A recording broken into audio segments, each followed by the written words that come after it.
ഇവിടെ ജയരാജൻ സാറ് അദ്ദേഹം തുടക്കത്തിൽ പറഞ്ഞിട്ടുള്ള കാര്യങ്ങളൊന്ന് കോട്ട് ചെയ്തുകൊണ്ട് പോവാമെന്ന് എനിക്ക് തോന്നുന്നു. അദ്ദേഹം പറഞ്ഞിട്ടുള്ളത് മാൻ ആനിമൽ കോൺഫ്ലിക്റ്റ് എന്നുള്ളതാണ്. സാർ ആ വാദം തന്നെ തെറ്റാണ് എന്നുള്ളതാണ്. ഞാൻ പ്രത്യേകിച്ച് വയനാട്ടിൽ താമസിക്കുന്ന ഞങ്ങളെ സംബന്ധിച്ചുള്ളത്. ഇപ്പോൾ മാൻ ആനിമൽ കോൺഫ്ലിക്റ്റ് ഒന്നുമില്ല. ഇപ്പോ മൃഗങ്ങൾ ഏകപക്ഷീയമായി മനുഷ്യനെ ആക്രമിക്കുന്ന ഒരു സ്ഥിതിവിശേഷമാണ് കുറച്ച് കാലങ്ങളായിട്ട് നമ്മൾ കണ്ടുകൊണ്ടിരിക്കുന്നതാണ്. ഒരു കഴിഞ്ഞ 10-15 വർഷത്തെ പുറകോട്ടെടുത്ത് പരിശോധിച്ചാൽ ഒരിക്കലും വന്യജീവികളെ ഒരു മനുഷ്യനും ആക്രമിച്ചതായിട്ട് എവിടെയും രേഖപ്പെടുത്താൻ സാധിക്കുന്നില്ല. ചെറിയ ചുരുക്കം ചില ഒന്നോ രണ്ടോ എണ്ണപ്പെട്ട സംഭവങ്ങൾ വേണമെങ്കിൽ പറയാമെന്നുള്ളതൊഴിച്ചാൽ മറ്റ് മൃഗങ്ങളെ ആക്രമിക്കുന്ന തരത്തിലുള്ള ഒരു ഇടപെടലുകളും ഈ ഒരു 10-15 വർഷത്തിനിടയ്ക്ക് നമ്മളുടെ ഇടയിൽ കേൾവിയില്ല. പക്ഷേ ഈ 15 വർഷത്തെ ചരിത്രം പരിശോധിച്ചോളൂ. എത്ര ആളുകളെയാണ് ആനയും കടുവയും അതുപോലെ തന്നെ മനുഷ്യന് സ്വൈര ജീവിതം ഇല്ലാതാക്കിക്കൊണ്ട്, ഇതൊന്നുമല്ല, ആനയും കടുവയും ഒക്കെ മനുഷ്യനെ പിടിച്ചു തിന്നുക അല്ലെങ്കിൽ കൊലയ്ക്ക് കൊടുക്കുന്നതിനപ്പുറത്തേക്ക് വയനാട്ടിലൊക്കെ ഞങ്ങൾ അനുഭവിക്കുന്ന ദുരന്തം, മയിലും മാനും കുരങ്ങനും പോലുള്ള വന്യജീവികൾ നിരന്തരം കർഷകരുടെ ഇടയിൽ, കർഷകരുടെ വിളയിൽ ഇറങ്ങിച്ചെന്ന് അതിന് നാശം വരുത്തുന്ന സ്ഥിതിവിശേഷം. ഇവിടെ പ്രത്യേകിച്ച് പരിസ്ഥിതിയെ സംരക്ഷിക്കാത്ത ആളുകളൊന്നും അല്ല ഈ കേരളത്തിലുള്ളത്.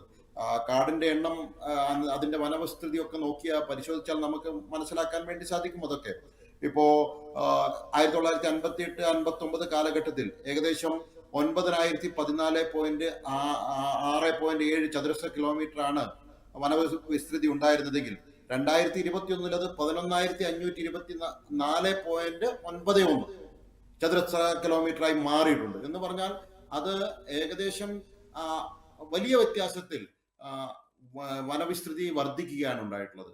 അപ്പൊ പരിസ്ഥിതിയെ സംരക്ഷിക്കുന്ന നിലപാടാണ് കേരളത്തിൽ പ്രത്യേകിച്ച് ജനങ്ങൾ എടുത്തു പോന്നിട്ടുള്ളത്. ഒരിക്കലും വനത്തിനുള്ളിലേക്ക് കടക്കാനോ വനത്തിലെ മൃഗങ്ങളെ ഉപദ്രവിക്കാനോ ഒന്നും ഈ ഒരു കാലഘട്ടത്തിൽ മനുഷ്യൻ തയ്യാറായിട്ടില്ല.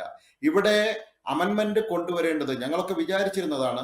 മന്ത്രിയുടെ നേരത്തെ കോൺഗ്രസിന്റെ പ്രതിനിധി പറഞ്ഞതുപോലെ തന്നെ ഈ കാലഘട്ടത്തിൽ നമ്മളൊക്കെ പ്രതീക്ഷിച്ചത് സ്വാഭാവികമായിട്ടും മനുഷ്യന് വേണ്ടിയിട്ടുള്ള ചില നിയമങ്ങൾ, ചില മാറ്റങ്ങളൊക്കെ കൊണ്ടുവരാൻ വേണ്ടി സംസ്ഥാന സർക്കാർ തയ്യാറാകുമെന്നുള്ളതാണ് നമ്മളൊക്കെ വിചാരിച്ചിരുന്നത്. കാരണം നിരന്തരമായിട്ട് ഇത്തരത്തിലുള്ള ആക്രമണങ്ങളിലൂടെ മനുഷ്യൻ പൊറുതിമുട്ടുകയാണ്. സ്കൂളിൽ പോകാൻ പോലും സാധിക്കാത്ത കുട്ടികളുള്ള നാടാണ് നമ്മളുടെ നാട്, വന്യജീവി ആക്രമണം മൂലം. അപ്പോൾ അതിനൊക്കെ ഒരു പരിഹാരം ഉണ്ടാകും.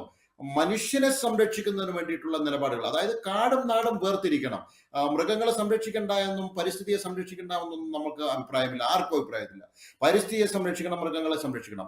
കാടും നാടും വേർതിരിക്കാൻ വേണ്ടിയിട്ടുള്ള എന്ത് നിലപാടാണ് സംസ്ഥാന സർക്കാർ എടുത്തു പോകുന്നത്? നേരത്തെ കോൺഗ്രസിന്റെ പ്രതിനിധി കണക്കടക്കം സൂചിപ്പിച്ചല്ലോ, ഞാൻ അതിലേക്ക് ആവർത്തിക്കുന്നില്ല. അപ്പൊ കാടും നാടും വേർതിരിക്കാൻ വേണ്ടിയിട്ടുള്ള പദ്ധതി ഉണ്ടാക്കിയാൽ അതിനുള്ളിൽ കാട്ടിൽ ജീവിക്കേണ്ട ആളുകൾ കാട്ടിൽ ജീവിക്കട്ടെ, നാട്ടിൽ ജീവിക്കേണ്ട ആളുകൾ നാട്ടിൽ ജീവിക്കട്ടെ. അതിനു വേണ്ടിയിട്ട് നിയമം നിർമ്മാണം നടത്തി അതിനുള്ള സംവിധാനങ്ങൾ, കർഷകരുടേതായിട്ടുള്ള വിള ഉൽപ്പാദിപ്പിക്കാൻ, ജനങ്ങൾക്ക് സ്വൈര്യമായി നടക്കാൻ. ഇപ്പോൾ നോക്കൂ, ഞങ്ങളുടെ നാട്ടിൽ സഞ്ചാര സ്വാതന്ത്ര്യം പോലും വിലക്കിയിരിക്കുന്ന ഒരു നാടാണ്. രാത്രി 9 മണി കഴിഞ്ഞാൽ നൈറ്റ് ബാൻ ഉള്ള ഒരു നാടാണ് വയനാട്. ആർക്ക് വേണ്ടിയിട്ടാണ്? ആരെ സംരക്ഷിക്കാനാണ്? വനത്തെ മാത്രം സംരക്ഷിക്കാൻ. പക്ഷെ ജനങ്ങൾ നോക്കൂ, ഈ വയനാടിനെ പോലെയുള്ള ഒരു നാട്ടില്, 5 ചുരങ്ങളാൽ ചുറ്റപ്പെട്ട് കിടക്കുന്ന ഒരു നാട്ടില് ഒന്ന് എന്തെങ്കിലും ഒരു ദുരന്തം സംഭവിച്ചാൽ പോലും ഞങ്ങൾക്കൊന്ന് മാറണമെങ്കിൽ, ഒന്ന് നീങ്ങണമെങ്കിൽ, ഒന്ന് മൈസൂർ വരെ അല്ലെങ്കിൽ തൊട്ടടുത്ത സംസ്ഥാനത്തേക്ക് കടക്കണമെങ്കിൽ അവിടെ നൈറ്റ് ബാനും, ഞങ്ങൾക്ക് ഇരുട്ടടിയാക്കിക്കൊണ്ട് പോകുന്ന നിയമങ്ങൾ, ആ നിയമങ്ങൾ ഓൾറെഡി ഇവിടെയുണ്ട്. അതിന് പുറമെ ഇത്തരത്തിലുള്ള കാടൻ നിയമങ്ങളും കൂടി ഇവിടെ വന്നു കഴിഞ്ഞാൽ ഞങ്ങളുടെയൊക്കെ അവസ്ഥ അതിഭീകരമാകും. ഒരു കാരണവശാലും ഇത്തരത്തിലുള്ള കരിനിയമങ്ങളോട് യോജിച്ചു പോകാൻ ഞങ്ങൾക്ക് ആർക്കും സാധിക്കില്ല. ശക്തമായിട്ടുള്ള പ്രതിഷേധങ്ങളും പ്രക്ഷോഭങ്ങളും ഇനി അങ്ങോട്ടുണ്ടാകുമെന്നുള്ളതാണ് എനിക്ക് ഈ നിയമം കൊണ്ടുവരാൻ പോകുന്നവരോട് സൂചിപ്പിക്കാൻ.